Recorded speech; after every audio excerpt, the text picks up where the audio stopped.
এইভাবেই এই রাস্তা লোপাট করে দিয়েছে।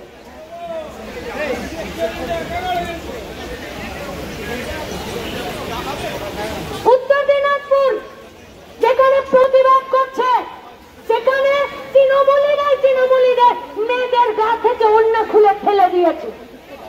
রায়গঞ্জ উত্তর দিনাজপুর মুখবাদীদেরকে রেপ করেছে, তাদের উপরে অন্যায় অত্যাচার করেছে। তারপরে যখন তারা তাদের পুলিশের বিরুদ্ধে এফআইআর করছে, পুলিশ এফআইআর নিচ্ছে না। বীরভূম একটা গৃহবধূর যৌনাঙ্গে বন্দুকের নল ঢুকিয়ে দিল, পুলিশ এফআইআর নিচ্ছে না। হসপিটালে ভর্তি রেখেছে, বলেছে কোন রকমে বেড থেকে বেরিয়ে এসে বাইরে আমি আমার এফআইআরটা লিখছি। একটাই শট, এই তোমার আমার একটাই শট, এই ছাত্র যুবর একটাই শট, এই ছাত্র যুবর একটাই শট, এই কলেজে একটাই শট, এই রাজপথে একটাই শট, এই শব্দ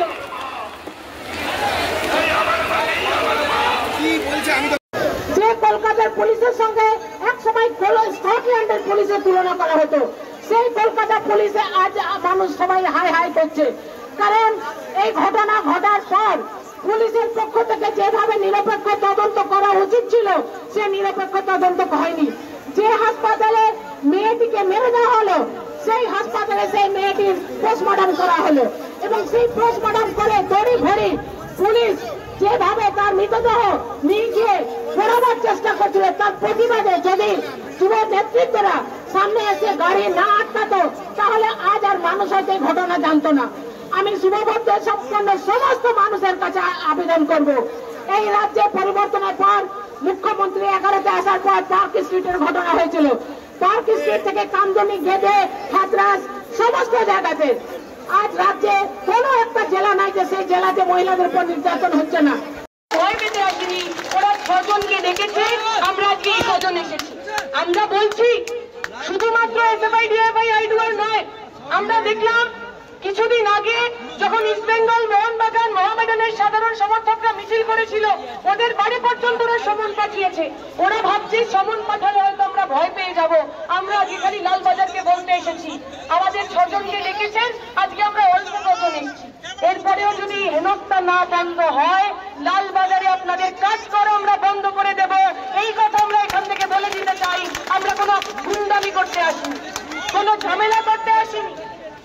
ওই আর্জিকরের 14 তারিখ যারা ভাঙচুর করতে এসেছিল, প্রমাণ লোপাট করতে এসেছিল, তাদের মতো আমরা কেউ নই। আমরা বিচার চাইতে এসেছি।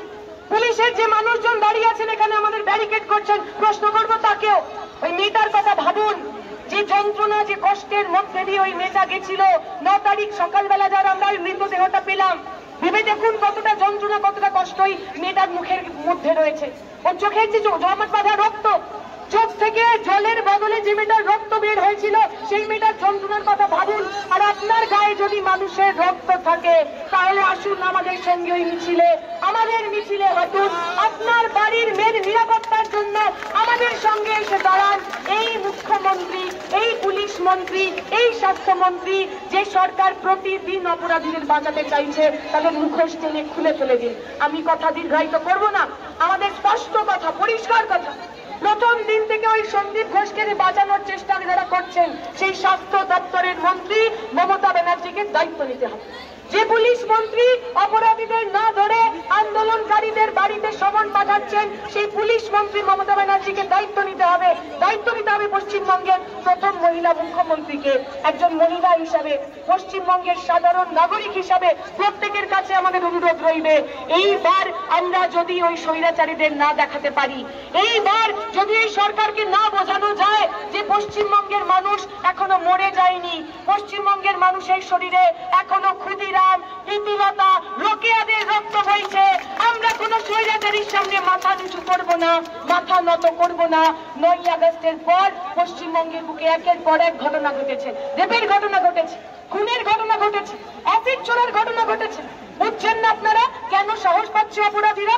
কারণ অপরাধীরা বুঝে গেছে আমরা যদি শাসক দলের হই, আমরা খুন করব, ধর্ষণ করব, তারপরে কামদুনির ধর্ষকদের মতো ঘুরে বেড়াবো, আমাদের কেউ ধরতে পারবে না। ওরা বুঝে গেছে আমরা যদি শাসক দলের সঙ্গে থাকি সন্দীপ ঘোষদের মতো আমার জামাই আদর হবে, আমি কোনোদিনও জেলে যাব না। তাই আপনি যদি তৃণমূলের সমর্থক হন আর নিজের বাড়ির মেয়েটার নিরাপত্তা চান, সুরক্ষা চান, আপনিও আমাদের সঙ্গে গলা মেলান, আমাদের সঙ্গে স্লোগান তুলুন, দফা এক, দফা এক, মুখ্যমন্ত্রীর পদত্যাগ। দফা এক, দাবি এক, স্বাস্থ্যমন্ত্রীর পদত্যাগ। মানুষ রাখবে কিনা অন্য তদন্তগুলো যেভাবে করেছেন, যদি এই তদন্ত সেভাবেই করেন তাহলে কিন্তু পশ্চিমবঙ্গের মানুষ, দেশের মানুষ আপনাদের ওপরে আর কোনো ভরসা রাখতে পারবে না। জনগণের আদালতে এই ঘটনার হচ্ছে বিচার হবে। জনগণকে রাস্তায় নেমেছে। হ্যাঁ, আমরা বলছি ঠিক অনেকগুলো দিন চলে গেল এই সিবিআই তদন্ত করছে। তারা সুপ্রিম কোর্টে একটা প্রাথমিক রিপোর্ট দিয়েছে, কিন্তু পর্যবেক্ষণ দিয়েছে। আমরা বলছি ওতে আমরা খুশি নয়, মানুষ ওতে খুশি নয়। মানুষ চায় দ্রুত যারা দোষী তাদেরকে গ্রেফতার করে শাস্তির ব্যবস্থা করতে, যাতে সিবিআই তৎপর হয় সেটা। আমরা শুধু বলবো দিনের পর দিন যাচ্ছে, ওই কেউ কেউ হচ্ছে প্রতিদিন লালবাজারে গিয়ে সিডিও কমপ্লেক্সে গিয়ে হাজিরা দিচ্ছে, আবার রাত্রেবেলা হচ্ছে ওই ভাত ডাল মাছ খেয়ে চলে আসছে, আবার পরদিন সকালে যাচ্ছে। এটা বেশি দিন চলতে পারে না। সবাই যখন বুঝতে পারছে যে এই ঘটনা একজনের পক্ষে করা সম্ভব নয়, বড় বড় বিশেষজ্ঞ পর্যন্ত বলছে, তখন কেন এই তদন্ত এত দেরি হচ্ছে? এটা সিবিআই কেও দায়িত্ব নিতে হবে। আমি শুধু আপনাদেরকে বলবো একটা কথাই, যে বুকে আগুন জ্বালিয়ে আমরা রাস্তায় নেমেছি, সাধারণ মানুষ রাস্তায় নেমেছে, পশ্চিমবঙ্গের মানুষ, দেশের মানুষ প্রতিবাদ করতে গিয়ে প্রতিবাদের ইতিহাসে এক স্বর্ণার করে আন্দোলনের ইতিহাস লিখেছে। তা আগামী দিনে আরো বড় আকার ধারণ করবে। আর যারা মনে করছে আমাদেরকে ডেকে নোটিশ দিয়ে লালবাজারে ডেকে ভয় দেখাবে, তাদেরকে বলছি আপনারা হচ্ছে সঠিকভাবে নিজেদের ভূমিকাটা পালন করুন, অন্য কোনো কিছু করবার চেষ্টা করবেন না। কারণ এখন মানুষ হচ্ছে খেতে গিয়েছে, আপনাদের চরিত্র বুঝতে পেরেছে। আমি তাই বলবো যে আগামী দিনের লড়াইকে আরো অনেক বেশি করে আমাদেরকে এগিয়ে নিয়ে যাওয়ার জন্য শপথ গ্রহণ করতে হবে।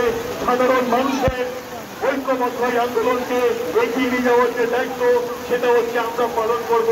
আমি আরেকবার এই বৃষ্টিকে উপেক্ষা করে যারা ওই প্রথম দিন থেকে রাস্তায় আছেন, রাতের দখল নিয়েছেন, এখন সঠিক বিচারের জন্য সমস্ত কিছু প্রোগ্রামে কর্মসূচিতে আসছেন, তাদেরকে বলবো আপনারা আরো বেশি বেশি করে রাস্তায় থাকুন।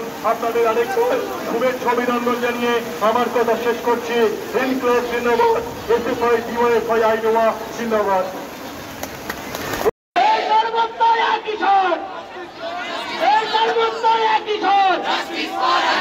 বাংলা জুড়ে একই স্বর, বিবেচনা একই স্বর, তোমার আমার একই স্বর, মা বোনেদের একই স্বর, তোমার আমার একই স্বর, তোমার আমার একই স্বর, তোমার আমার একই স্বর, বাংলা জুড়ে একই স্বর, তোমার আমার একই স্বর, দফা এক দাবি এক, দফা এক দাবি এক, দফা এক দাবি এক, দফা এক দাবি এক।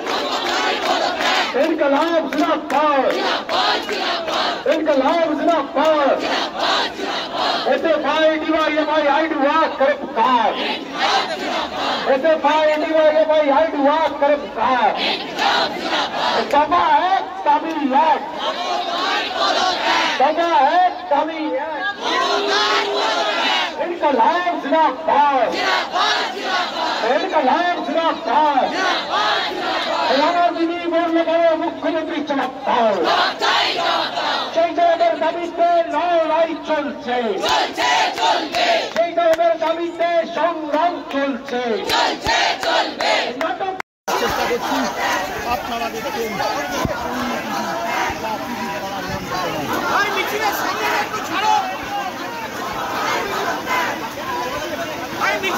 You want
আর মানুষের উপর আক্রমণ পুলিশের আক্রমণ কেন পুলিশের সাথে তার জবান আমাদের সমস্ত সাধারণ মানুষ সমস্ত মানুষজনকে আমরা আহ্বান জানাচ্ছি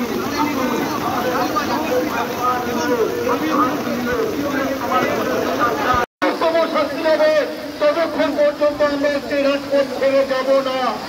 আসলে আমরা যারা বামপন্থী প্রগতিশীল আন্দোলনের সঙ্গে যুক্ত, আমরা যেদিন থেকে এই আন্দোলনে যুক্ত হয়েছি আমরা জানি যে আমাদের এর আগের যে ইতিহাস সেই ইতিহাস বারবার প্রমাণ করেছে যখন সমাজের বুকে এই ধরনের ঘটনা ঘটেছে তখন সবার আগে বামপন্থীরা রাস্তায় নেমে প্রতিবাদে তারা সোচ্চার হয়েছে।